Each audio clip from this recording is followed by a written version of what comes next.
ನಮಸ್ಕಾರ ಕರ್ನಾಟಕ. ಈ ಸಾಹೇಬರು ಯಾರು ಅಂತ ನಿಮಗೆ ಗೊತ್ತೇ ಇದೆ. ಇವರು ಮಾಜಿ ಬಿಗ್ ಬಾಸ್ ಕಂಟೆಸ್ಟೆಂಟ್ ಜೊತೆಯಲ್ಲಿ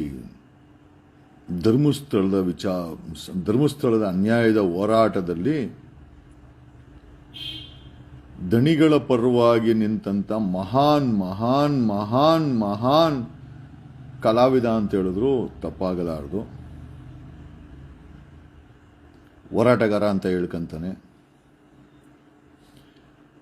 ಈಗ ಈ ಹೋರಾಟಗಾರ ಯಾರ ಹತ್ರ ಚಾನಲ್ ಓಪನ್ ಮಾಡ್ತೀನಿ ಅಂತ ಕಾಸಿಸ್ಕೊಂಡು ಅವರ ಕನ್ವರ್ಸೇಷನ್ನು ಈಗ ವೈರಲ್ ಆಗ್ತಾ ಇದೆ. ನನಗೂ ಇದನ್ನು ಯಾರು ಕಳಿಸ್ಕೊಟ್ರು ಪರ್ಸನಲ್ಲು. ಯಾಕಂದರೆ ಸಾಲ ಮಾಡಿದವ್ರು ಯಾರೂ ಇಲ್ಲ. ಸಾಲ ಮಾಡಿನೇ, ಬಟ್ ಸಾಲ ಮಾಡಿದಾಗ ಆ ಜವಾಬ್ದಾರಿಯನ್ನು ಕೂಡ ನಾವೆಲ್ಲ ಮರಿಬೇಕು. ನಾನು ಸಾಲ ಮಾಡಿದ್ದೀನಿ. ನಾನೇನು ಪಾಪ ಕಿರಿಕಿರ್ತಿ ಒಬ್ಬನೇ ಮಾಡವನೇ ಅಂತ ಹೇಳಲ್ಲ. ಒಂದು ನೈತಿಕವಾದಂಥ ಜವಾಬ್ದಾರಿ. ಇವರು ರಿಪಬ್ಲಿಕ್ ಟಿವಿನಲ್ಲಿ ರಾಷ್ಟ್ರೀಯ ಮಾಧ್ಯಮದಲ್ಲಿ ಕೂತ್ಕೊಂಡು ಡಿಬೇಟ್ ಮಾಡಿಸೋ ಅಂತ, ರಿಪಬ್ಲಿಕ್ ಟಿವಿಯವರು ಡಿಬೇಟ್ ಮಾಡಿಸ್ತಾರೆ. ಇವ್ರು ಡಿಬೇಟ್ ಮಾಡೋಂಥ ವ್ಯಕ್ತಿಗಳು. ಜಸ್ಟ್ ಒಂದು ಆಡಿಯೋ ಕೇಳಿ, ತದನಂತರ ಮಾತಾಡ್ತೀನಿ. ನೀವು ನಮ್ಮ ಆಫೀಸ್ ಹತ್ರ ಹೋಗೋದು ಅಲ್ಲಿ ಹೋದ್ರೆ ದುಡ್ಡು ಬರುತ್ತಾ ಮೇಡಮ್? ಕೀರ್ತಿ ಶಂಕರಘಟ್ಟ ಅಂತ ಹಾಕಿ ದೊಡ್ಡ ನಾಮ ಹಾಕೊಂಡು ಡಿಬೇಟ್ಗಳಲ್ಲಿ ಬಂದು ಕೂತ್ಕೊಂಡಂತಹ ವ್ಯಕ್ತಿಯ ಬಗ್ಗೆ ತಮಗೆ ಪರಿಚಯ ಇರಬಹುದು. ನಿಮ್ಮ ಕೈ ಮುಗಿದು ಬೇಡ್ಕೋತೀನಿ, ನನಗೆ ಇದೊಂದು ಸ್ವಲ್ಪ ಕ್ಲಿಯರ್ ಆಗೋ ತನಕ ನನಗೆ ಟೈಮ್ ಮಾಡ್ಕೊಡಿ. ತನ್ನ ಒಂದು ಮುಖವಾಡವನ್ನು ಮುಂಜಾನೆ ಕೊಟ್ಟಿದ್ದಾನೆ. ನಾನು ಹೇಳ್ತಾ ಇರೋದೇ ಸತ್ಯ.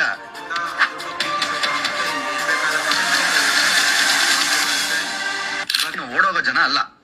ಹಲೋ ಹಾಯ್ ಎಲ್ಲರೂ ನಮಸ್ಕಾರ, welcome back to Janata agent. ನೆನ್ನೆಯ ಮಟ್ಟಿಗೆ ದೊಡ್ಡ ಮಟ್ಟದಲ್ಲಿ ಸಾಮಾಜಿಕ ಜಾಲತಾಣದಲ್ಲಿ ನಮಸ್ಕಾರ ಕರ್ನಾಟಕ. ನಮಗೇನು ಯಾರ ಬಗ್ಗೆನೂ ಮಾತಾಡಿ ನಮಗೇನು ಸಿಗಲ್ಲ. ಬಟ್ ಆದರೂ ಈ ಕಿರಿಕೀರ್ತಿ ಅನ್ನೋ ಮಾಜಿ ಬಿಗ್ ಬಾಸ್ ಕಂಟೆಸ್ಟೆಂಟ್ ಅಂಡ್ ಸುಕಾಲ್ಡ್ ದಣಿಗಳ ಪರ ವಕಾಲತ್ ಹಾಕೊಂಡು ಹೋರಾಟ ಮಾಡಿದಂಥ ಯಾವುದೋ ಆನೇಕಲ್ ಹೆಣ್ಮಗಳ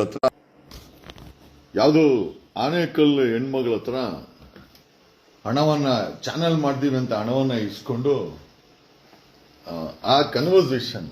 ನಮ್ಮ ಪ್ರಶ್ನೆ ಏನಪ್ಪಾ ಅಂತಂದ್ರೆ, ಈಗ ಈ ದಣಿಗಳ ಪರವಾಗಿ ವಕಾಲತ್ ಹಾಕೋ ಈ ವ್ಯಕ್ತಿಗೆ ಆ ದಣಿಗಳು ರಕ್ಷಣೆ ಮಾಡ್ಬೇಕು ತಾನೆ. ದಣಿಗಳು ಜೊತೆಗೆ ನಿಂತ್ಕೊಬೇಕು ತಾನೆ. ದಣಿಗಳು ಜೊತೆ ನಿಂತ್ಕೊಳಲ್ಲ, ಇವ್ರಿಗೂ ನಿಂತ್ಕೊಳೋ ಅಂತ ಒಂದು ಕೆಪಾಸಿಟಿಯನ್ನ ಬೆಳೆಸ್ಕೊಳ್ಳದೆ ಯಾವುದೋ ಕಾಗೆ ಆರಿಸ್ಕೊಂಡು ಆನೆಕಲ್ಲದ ಯಾವುದೋ ಹೆಣ್ಣು ಮಗಳ ಹತ್ರ ಹಣವನ್ನು ಇಸ್ಕೊಂಡು ಈಗ ಆ ಕನ್ವರ್ಸೇಷನ್ ಈಗ ವೈರಲ್ ಆಗಿದೆ.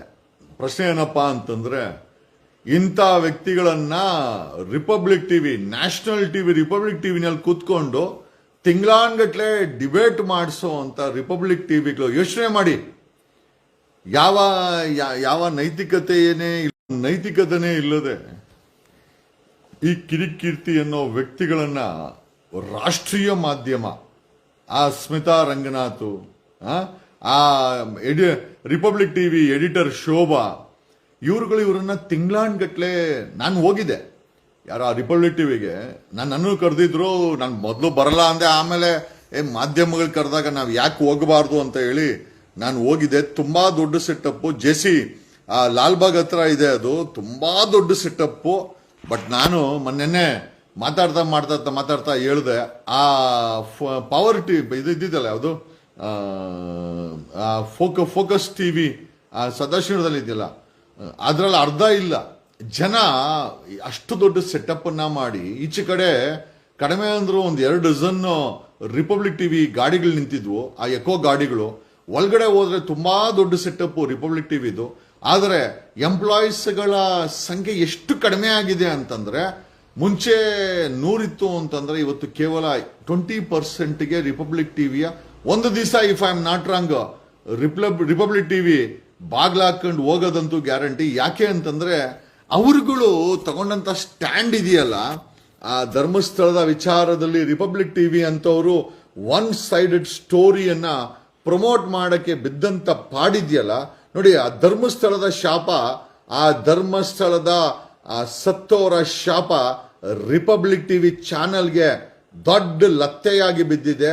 ಬಿಲೀವ್ ಇಟ್ ಆರ್ ನಾಟ್, ಅವರ TRP ಒಂದೇ ಅಂತಲ್ಲ, ಅವರ ಚಾನೆಲ್ ಸ್ಥಿತಿ ನೋಡಿದ್ರೆ ಅಯ್ಯೋ ಇದಾ ಅರ್ನಬ್ ಗೋಸ್ವಾಮಿಯ ಅಷ್ಟು ದೊಡ್ಡ ಚಾನಲ್ ಒಳಗಡೆ ಹೋದರಿ, ಒಳಗಡೆ ನಾನು ಕಣ್ಣಾರ ನೋಡಿದ್ದು ಅಷ್ಟು ದೊಡ್ಡ ಸೆಟಪ್ ಅಲ್ಲಿ ಎಲ್ಲಾ ಹುಡುಗರು 20 ಜನ ಇಲ್ಲ. ಒಬ್ಬ ಯೂಟ್ಯೂಬರ್ ಕಡಿಮೆ ಅಂದ್ರೆ ಒಂದು 7-8 ಜನ ಇಟ್ಕೊಂಡಿರ್ತಾನೆ. ಒಬ್ಬ ಯೂಟ್ಯೂಬರ್ ಚಾನಲ್ 7-8 ಜನ ಇಟ್ಕೊಂಡಿರ್ತಾನೆ, ರಿಪೋರ್ಟಿಂಗು ಎಡಿಟಿಂಗು ಅದು ಇದು ಅಂತ. ಅಷ್ಟು ದೊಡ್ಡ ನ್ಯಾಷನಲ್ ಚಾನಲ್ ಅಲ್ಲಿ ನಾನ್ ಕಣ್ಣಾರ ನೋಡಿದ್ದು ಎಲ್ಲ ಖಾಲಿ ಖಾಲಿ ಖಾಲಿ ಖಾಲಿ ಖಾಲಿ.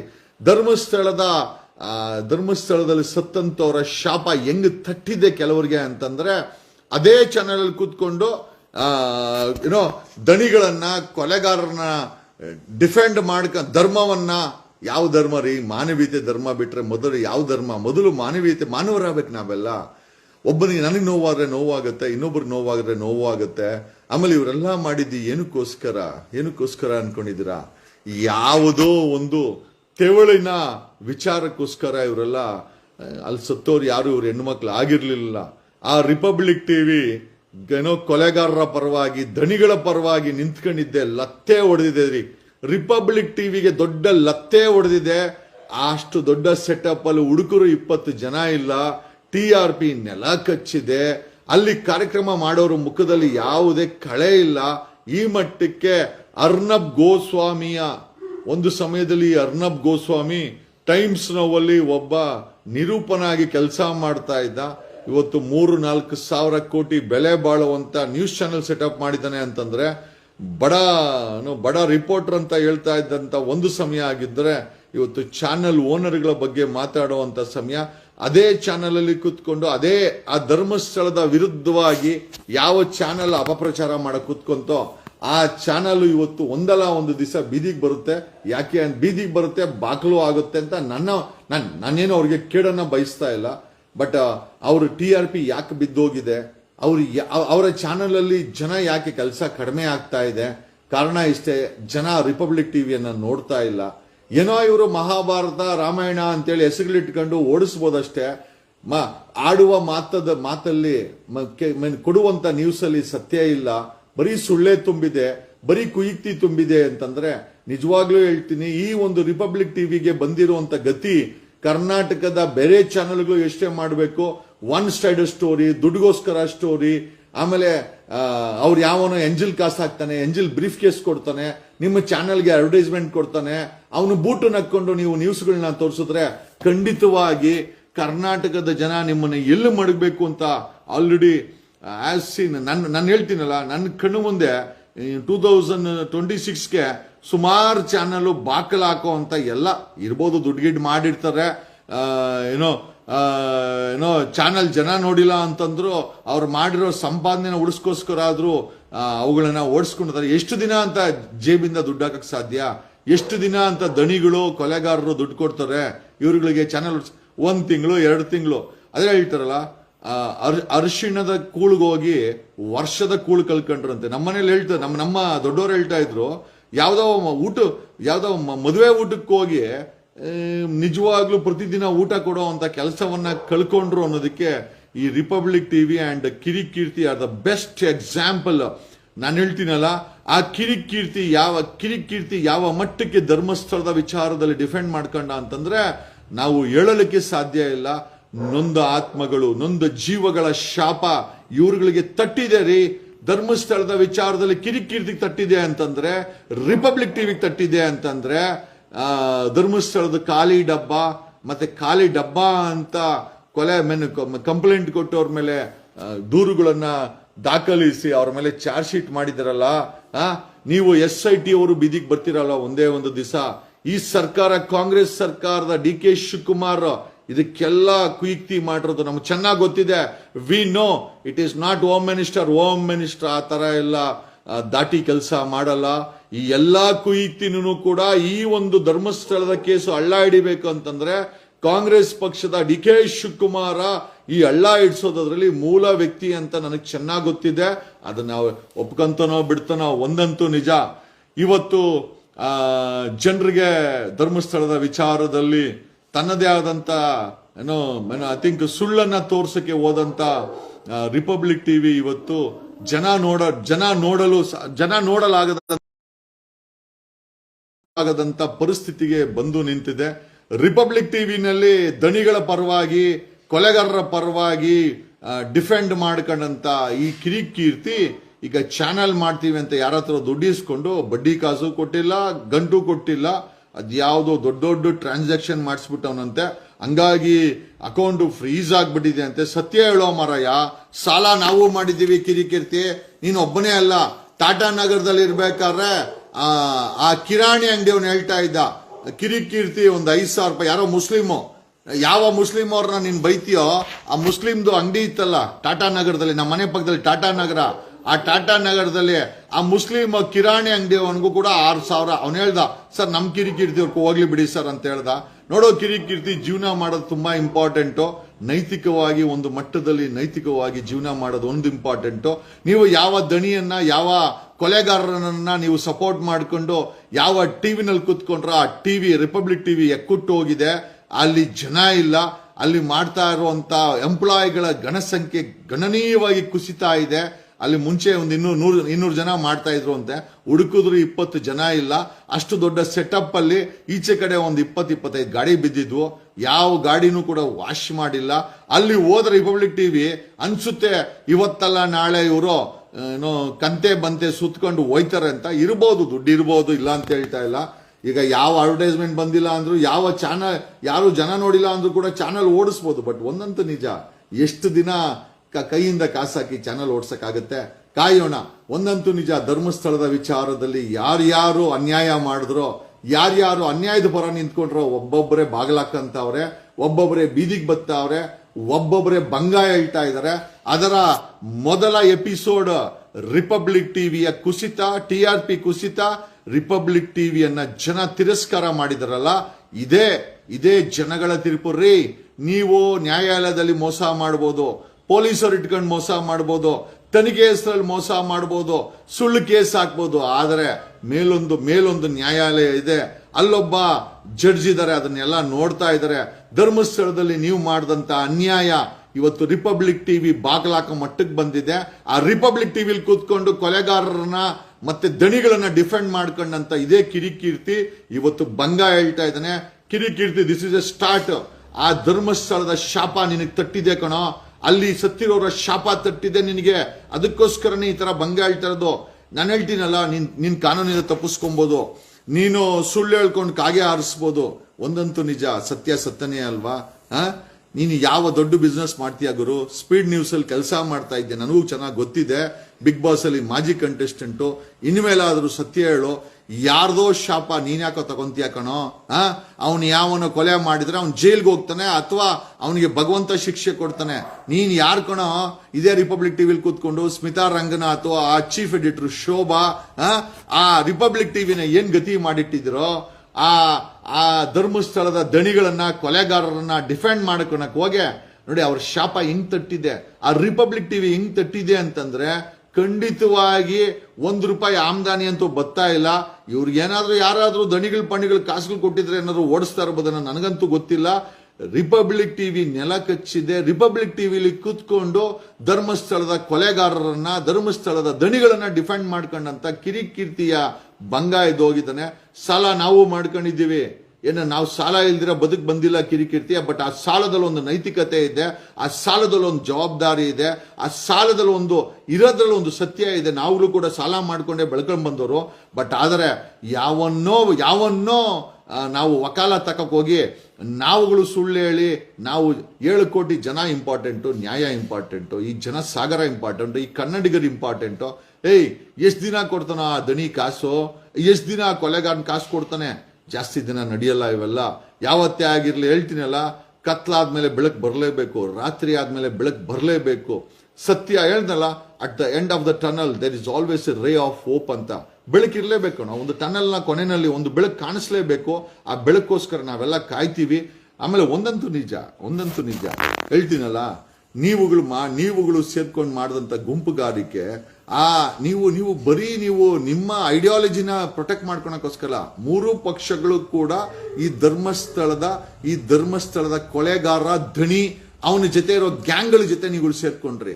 ಕುಮಾರಸ್ವಾಮಿ ಪಾದಯಾತ್ರೆ ಮಾಡ್ದ ಕೊಲೆಗಾರರ ಪರವಾಗಿ. 3 ಪಕ್ಷಗಳು ಈ ಕೊಲೆಗಾರರ ಪರವಾಗಿ ನಿಂತ್ಕೊಂಡ್ರು. ಆದ್ರೂ ಸತ್ಯ ಅನ್ನೋದು ಎಷ್ಟು ಪವರ್ಫುಲ್ ಅನ್ನೋದಂದ್ರೆ ನಿಮ್ಮಗಳಿಗೆ ನಿಮ್ಮ ಯೋಗ್ಯತೆಯನ್ನು ತೋರಿಸ್ತಾ ಇದೆ.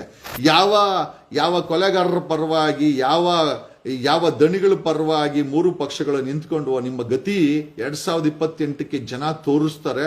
This is just A start.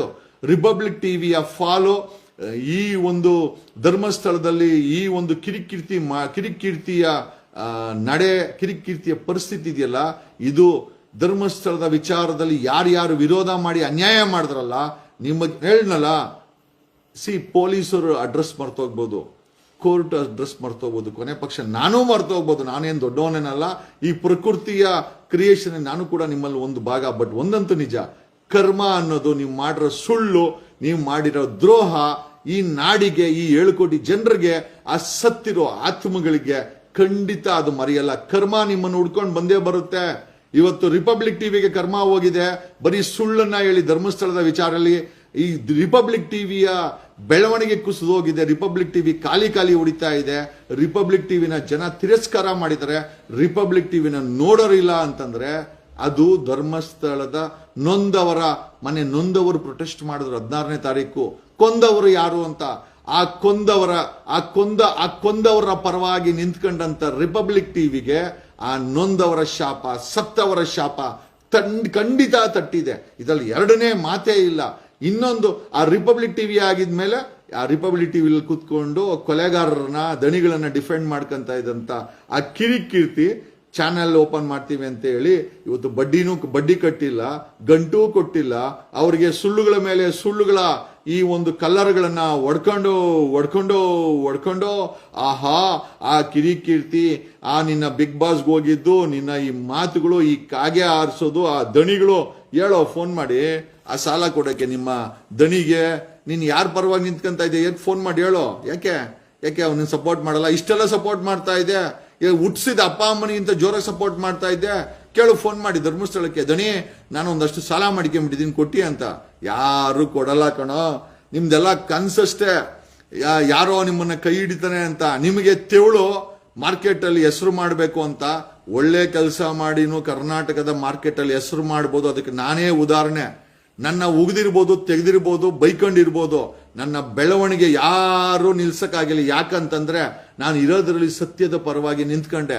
ಎಲ್ಲೋ ಕೆಲವೊಂದು ಟೈಮು ಏರಿಳಿತಗಳು ಆಗಿರ್ಬೋದು, ಯಾಕಂದ್ರೆ ನಾನು ಮನುಷ್ಯನೇ, ನಾನೇನು ದೊಡ್ಡ ಪರ್ಫೆಕ್ಟ್ ಅಂತ ಹೇಳಕ್ಕೋಲ್ಲ. ಬಟ್ ಒಂದಂತೂ ನಿಜ, ಧರ್ಮಸ್ಥಳದ ವಿಚಾರದಲ್ಲಿ ಅನ್ಯಾಯದ ಪರವಾಗಿ ನಿಂತ್ಕೊಂಡಂತ, ದಣಿಗಳ ಪರವಾಗಿ ನಿಂತ್ಕೊಂಡಂತ, ಮತ್ತೆ ನೊಂದವರ ವಿರುದ್ಧ ನಿಂತ್ಕೊಂಡಂತ ರಿಪಬ್ಲಿಕ್ ಟಿವಿ ಬಾಕಲಾಕೋ ಮಟ್ಟಕ್ಕೆ ಬಂದಿದೆ.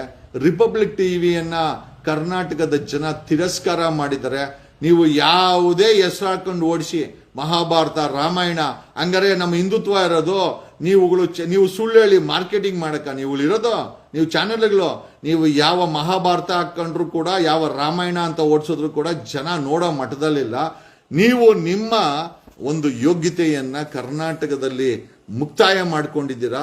ನಿಮ್ದು ಇಟ್ ಈಸ್ ಎಲ್ಲ the republic TV is in ICU. ತರಬಹುದು.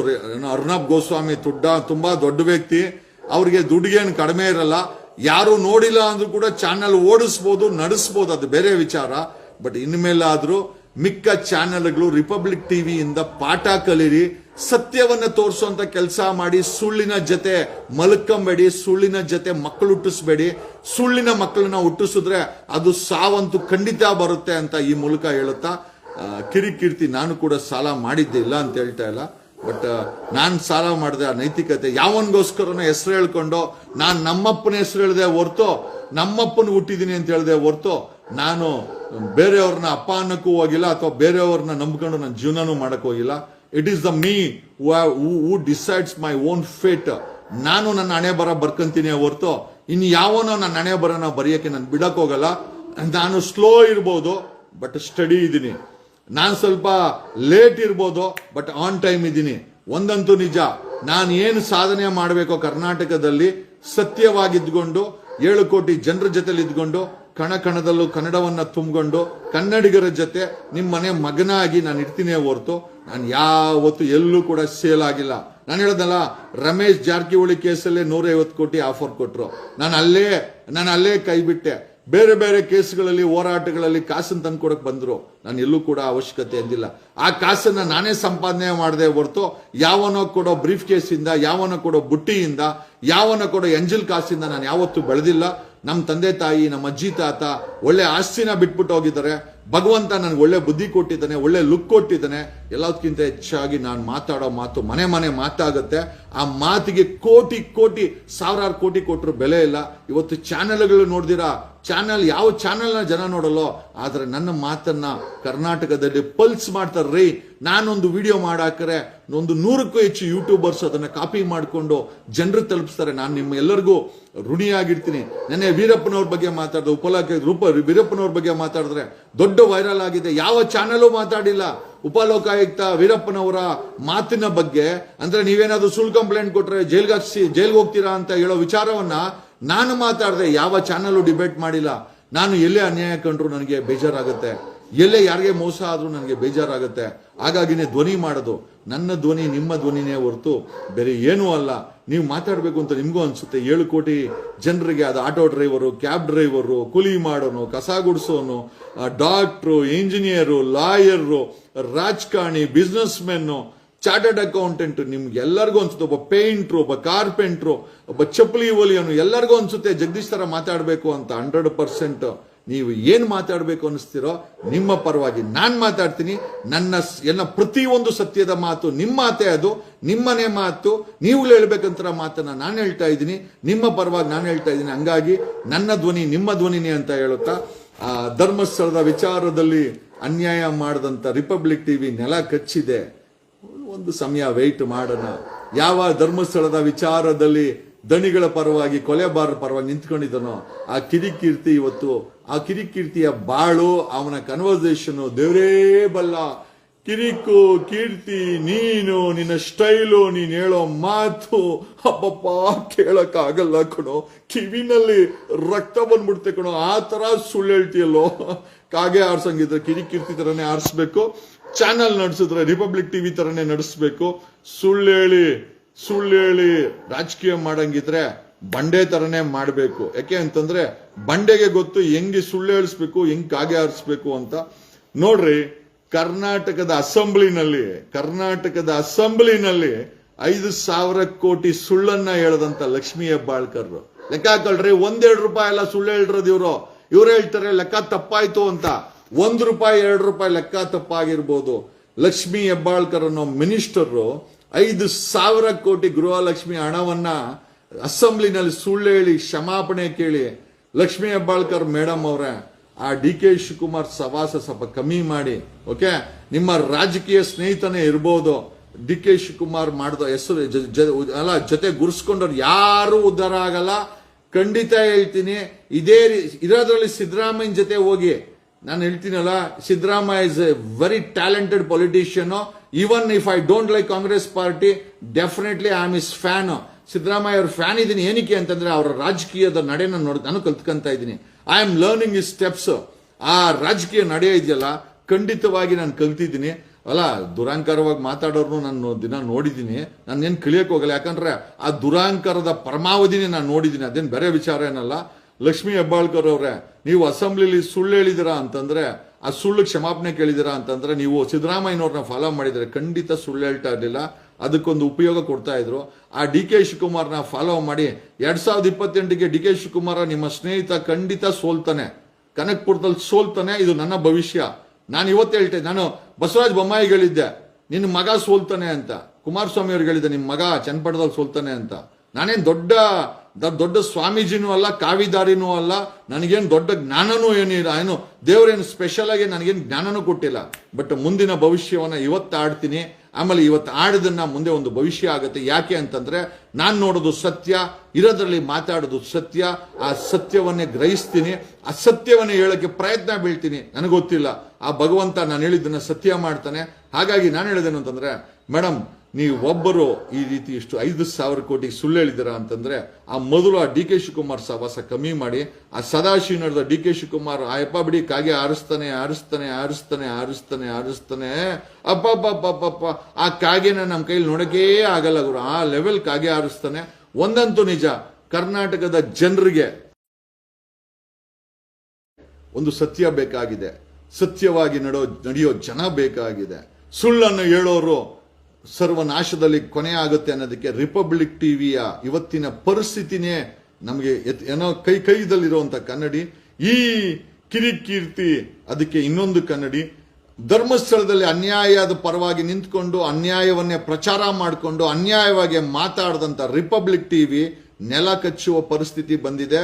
ಅದೇ ಚಾನಲ್ ಅಲ್ಲಿ ಕೂತ್ಕೊಂಡು ದಣಿಗಳ ಪರವಾಗಿ, ಕೊಲೆಗಾರರ ಪರವಾಗಿ, ಧರ್ಮ ಕರ್ಮ ಅನ್ಕೊಂಡು ಮಾತಾಡದಂತ ಕಿರಿಕೀರ್ತಿ ಸಾಲಗಳು ಮಾಡಿಕೊಂಡು ಚಾನಲ್ ಮಾಡ್ತೀನಿ ಅಂತ ಅವನು ಬಿದಿಗೆ ಬಂದಿದ್ದಾನೆ. ಧರ್ಮಸ್ಥಳದ ವಿಚಾರದಲ್ಲಿ ತಾನೇ ಎಲ್ಲ ಬಾಸು ಅಂತ ಹೇಳಿ ಅಲ್ಲಾಡ್ಸಕ್ ಹೋದಂತ ಅಲ್ಲಾಡ್ಸು ಬಂಡೆ ಈ ಎಂಟೈರ್ ಧರ್ಮಸ್ಥಳದ ಪ್ರಕರಣವನ್ನ ಡ್ರೈವ್ ಮಾಡಿದವನು ಬಂಡೆ ತನ್ನದು ಎಲ್ಲೈತೆ ಅಂತ ಅಲ್ಲಾಡ್ಸಕ್ ಹೋಗಿ ಇವತ್ತು ಬಂಡೆ ಸಿಎಂ ಆಗಬೇಕಾಗಿತ್ತು. ಬಂಡೆ ಡೆಪ್ಯೂಟಿ ಸಿಎಂ ಆಗಿ ಕೆಳಗಡೆ ಹಿಡಿದು 2028ಕ್ಕೆ ಸೋಲ್ತಾನೆ. ಯಾಕೆ ಅಂತಂದ್ರೆ ಆ ಧರ್ಮಸ್ಥಳದ ಶಾಪ ಇದೆಯಲ್ಲ ಬಂಡೆಗೂ ತಟ್ಟಿದೆ. ಬಂಡೆ ನಿನಗೆ ಧರ್ಮಸ್ಥಳದ ಶಾಪ ಖಂಡಿತ ತಟ್ಟಿದೆ. ಅದಕ್ಕೋಸ್ಕರನೇ ನೀನು ಸಿಎಂ ಆಗಿಲ್ಲ. ಆ ಡೆಪ್ಯೂಟಿ ಸಿಎಂ ಕೂಡ ಜಾಸ್ತಿ ದಿನ ನೀನು ಇರಲ್ಲ, ನಂಗೆ ಚೆನ್ನಾಗಿ ಗೊತ್ತಿದೆ. ನೋಡಿ, ಯಾರೇ ಆಗಿರ್ಬೋದು ಅನ್ಯಾಯ ಮಾಡಿದ್ರೆ ದೇವ್ರಿಗೊಪ್ಸಿ, ಯಾರೇ ಮಾಡಿರ್ಲಿ, ಅದು ನಾನೇ ಮಾಡಿದ್ರು ಕೂಡ ದೇವ್ರಿಗೊಪ್ಸಿ, ದೇವ್ರ ಗತಿ ಕಾಣಿಸ್ತಾನೆ. ನಾನು ನ್ಯಾಯದಲ್ಲಿ ನಂಬಿರೋನು, ಸತ್ಯದಲ್ಲಿ ನಂಬಿರೋರ್ನ ನಂಬಿದ್ದೀನಿ ನಾನು. ನೀವು ಯಾರನ್ನ ನಂಬಿದೀವಿ ಹೇಳಿ? ನೀವು ಯಾರನ್ನ ನಂಬಿದ್ರೆ ನಾನು ಅವ್ರನ್ನೇ ನಂಬಿದ್ದೀನಿ. ನೀವು ನಂಬಿರೋದು ಮೇಲಿರುವಂತ ಶಕ್ತಿಯನ್ನ, ನಾನು ಕೂಡ ಅವನನ್ನೇ ನಂಬಿರೋದು. ನೀವು 7 ಕೋಟಿ ಜನ ಜಗದೀಶ್ ಏನೋ ಹಾಕಿದ್ರೆ ಏನೋ ಇರ್ತದೆ ಅಂತ ನೋಡ್ತೀವಿ ಅಂತ ಆ ನಂಬಿಕೆಯನ್ನ ಉಳಿಸ್ಕೊಳ್ಳೋಂತ ಕೆಲಸ ಮಾಡುವಂತ ಒಬ್ಬ ನೈಜ ಕನ್ನಡಿಗ, ನಿಮ್ಮ ಮನೆ ಮಗ, ನಿಮ್ಮ ಮನೆ ಅಣ್ತಮ್ಮ, ನಿಮ್ಮ ಬಿಗ್ ಬಾಸ್ ಕಂಟೆಸ್ಟೆಂಟು, ನಿಮ್ಮ ವಕೀಲ್ ಸಾಬು. ಬಟ್ ಒಂದಂತೂ ನಿಜ, ನೀವು ಏನ್ ಬೇಕಾರೆ ಅನ್ಕೊಳ್ಳಿ, ನಾನು ಯಾವತ್ತೇ ಆಗಿರ್ಲಿ ಅನ್ಯಾಯದ ಪರ ನಿಂತ್ಕೊಳ್ಳಲ್ರಿ ಅದರಿಂದ 1000 ಕೋಟಿ ಬರ್ಲಿ ಹೋಗ್ಲಿ, ನನಗದು ಬೇಕಾಗಿಲ್ರಿ. ನನಗೆ ಈ ನಾಲ್ಗೆ ಇಂಪಾರ್ಟೆಂಟು, ಈ ವಾಯ್ಸ್ ಇಂಪಾರ್ಟೆಂಟು. ಈ ವಾಯ್ಸ್ ಅನ್ನು ಕೇಳಕ್ಕೆ ಬೆಳಗ್ಗೆ ನೋಡಿ 66 ಜನ ನೋಡ್ತಾ ಇದ್ದೀರಾ. Can you just believe? ಬೆಳಗ್ಗೆ ಹೊತ್ತು ಹಾಕಿದ್ರೆ 2-3 ಜನ ನೋಡಲ್ಲ, ಚಾನೆಲ್ಗಳದ್ದು 2-3 ಜನ ನೋಡಲ್ಲ. ನನ್ನ ಮಾತನ್ನ 66 ಜನ ನೋಡ್ತಾ ಇದ್ದು. 66 ಕೋಟಿ ನನಗೆ 66 ಕೋಟಿ ಜನ ನೋಡ್ದಂಗೆ ನನಗೆ ನಿಜವಾಗ್ಲೂ ನಿಮ್ಮ ಆಶೀರ್ವಾದ ಅಂತ ಹೇಳುತ್ತಾ ಸದಾ ನಿಮ್ಮ ಜೊತೆ ಇರ್ತೀನಿ, ಸದಾ ನಿಮ್ಮ ಮನದ ಮಾತನ್ನ ಮಾತಾಡ್ತೀನಿ, ಸದಾ ನಿಮ್ಮ ಪರವಾಗಿರ್ತೀನಿ, ಸದಾ ನಿಮ್ಮ ಜೊತೆನೇ ಇರ್ತೀನಿ, ನಿಮ್ಮ ಜೊತೆನೇ ಬದುಕ್ತೀನಿ, ನಿಮ್ಮ ಜೊತೆಲೇ ನಡೀತೀನಿ, ನಿಮ್ಮ ಜೊತೆನೇ ನಗ್ತೀನಿ. ನೀವು ನಕ್ಕರೆ ನಾನು ನಗಿಸ್ತೀನಿ, ನಾನು ನಗಿಸ್ತೀನಿ, ನೀವು ನಗಿಸ್ತೀನಿ ಅಂತ ಹೇಳ್ತಾ ಕಣದಲ್ಲೂ ಕನ್ನಡ ನಿಮ್ಮ ಜೊತೆ ನಾನಿರುವೆ. ಓಕೆ, ನಾನಿನ್ನ ಮರೆಯಲಾರೆ. ಯಾರಿಗೆ? ರಿಪಬ್ಲಿಕ್ ಟಿವಿ ಸ್ಮಿತಾಗ? ಖಂಡಿತ ಅಲ್ಲ. ಸ್ಮಿತಾ ಅವರು ತುಂಬಾ ಒಳ್ಳೆಯವರು. ನಾನು ಹೇಳ್ತಾ ಇರೋದು ಕಿರಿಕೀರ್ತಿಗ? ಖಂಡಿತ ಅಲ್ಲ. ಆಮೇಲೆ ಏನು ಡಿ ಕೆ ಶಿವಕುಮಾರ್ಗ? ಖಂಡಿತ ಅಲ್ಲ. ನಾನು ಇದನ್ನ ಯಾರಿಗೆ ಹೇಳಿದ್ದೀನಿ ಅಂತ ಅವ್ರಿಗೆ ಗೊತ್ತಿದೆ. Thanks a lot, love you all. ಕಣದಲ್ಲೂ ಕನ್ನಡ. ಮತ್ತೆ ಸಿಗೋಣ.